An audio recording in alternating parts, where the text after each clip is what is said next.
ایک ہے کہ اللہ کی راہ میں دینا، دوسرا ہے دے کر پھر بھول جانا۔ جو ایسا کرتا ہے وہ مقام پاتا ہے، جو دیتا ہے دے کے یاد رکھتا ہے فلاں کو یہ دیا تھا، یہ اب میرے کام آئے گا، یا اسے جتلاتا ہے یا کوئی بات کرتا ہے، وہ اپنے آپ کو برباد کرتا ہے۔ اللہ قرآن میں ذکر کرتا ہے قول معروف و مغفرۃ خیر من صدقۃ یتبعها اذی۔ او بندے، اگر تم نے دے کے جتلانا ہی ہے نا تو پھر نہ دے۔ اللہ کہتا پھر دے نا۔ کسی کو کچھ دیا، دے کے جتلایا، جی فلاں چیز اس سے دی تھی، فلاں دی تھی، فلاں دی تھی، دے کے جتلانا ہے تو پھر ہزاروں گنا بہتر ہے نہ دو۔ اللہ فرماتا ہے دے کے جتلانا ہے تو اس سے بہتر ہے کہ تم نہ دو۔ مولا پھر کرے کیا؟ قول معروف و مغفرۃ، اس سے ہزار گنا بہتر ہے بھلی بات کہہ دو۔ نہ دو، کچھ نہیں دینا، بات تو اچھی کرو نا کسی کو۔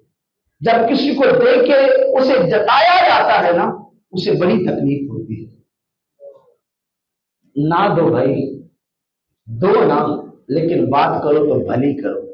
پتا چلا جتانے والی بات بھلی بات نہیں ہے، بڑی گندی بات ہے، بڑی بری بات ہے، بڑی غلیظ بات ہے کسی کو بعد میں جتلانا۔ یہاں تک کہ حدیث میں آتا ہے کہ کسی کو کچھ دے کے کچھ لوگوں کی عادت پہ واپس بھی لیتے، اس سے واپس لینے کے لیے تل جاتے ہیں۔ حدیث میں آتا ہے جس شخص نے کسی کو دیا اور دینے کے بعد پھر اس سے واپس لے لیا، وہ ایسا ہی ہے جیسے کتا خود الٹی کرے اور الٹی کرنے کے بعد دوبارہ چاٹے۔ کتنے سخت الفاظ ہیں حدیث۔ اور جتلانا اس سے بہتر ہے کہ بندہ دے، اور دینے کے بعد اللہ کی راہ میں دینے کے بعد جتانے سے ہزاروں گنا بہتر ہے کہ بندہ بات ہی بھلی کر دے، نہ دے کسی کو۔ وَمَغْفِرَةٌ، اللہ فرماتا ہے کسی کو معاف کر دو، بس اسے بخش دو، اسے معاف کرو۔ خیر من صدقہ، اللہ فرماتا ہے تمہارے صدقوں سے یہ بہتر ہے کہ بات کرو تو بھلی کرو اور لوگوں کو معاف کرنے والے بن جاؤ۔ واللہ غنی حلیم، اور یاد رکھنا اللہ بڑا غنی ہے، اللہ بڑا حلیم ہے، وہ بہت غنی ہے، اس سے بڑھ کر اس کائنات میں کوئی غنی نہیں۔ وہ دے بھی دے گا، اور وہ خود اس دینے کے بعد اپنے اندر حوصلے کی کیفیت کو بھی رکھتا ہے کہ دینے کے بعد وہ جتلاتا نہیں ہے۔ آگے اللہ کیا فرماتا ہے؟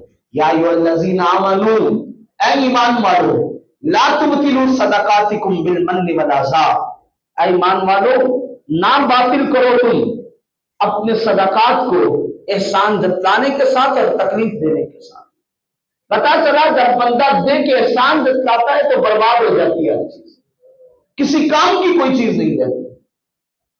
اس احسان سے اس بندے کو تکلیف ہوتی ہے جو جتلایا جائے۔ آگے اللہ مثال دیتا ہے کالذی ينفق مالہ رئاء الناس، ایسا مال جو خرچ کیا جائے اس وجہ سے کہ لوگ دیکھیں، دکھلاوے کے لیے، اس کی مثال اللہ نے بیان فرمائی ہے۔ فرمایا وہ لوگ ایسا وہ کرتے ہیں جو اللہ پر اور یوم آخرت پر ایمان نہیں رکھتے۔ ان کی کوشش ہوتی ہے ہم نے دیا، ہمیں فوراً کوئی اس کا ری ایکشن دے، اس کے عوض ہماری کوئی تعریف کرے، ہمارا کوئی نام لے، ہماری واہ واہ بلے بلے ہو۔ اللہ فرماتا ہے وہ آخرت پہ ایمان نہیں رکھتے۔ اللہ فرماتا ہے اگر تھوڑا سا صبر کر لے، آخرت پہ ایمان رکھ لیں، تو ہم رب ہو کے کل قیامت کے دن اس کو اس کے عوض میں جنت جیسی عظیم نعمت عطا کریں۔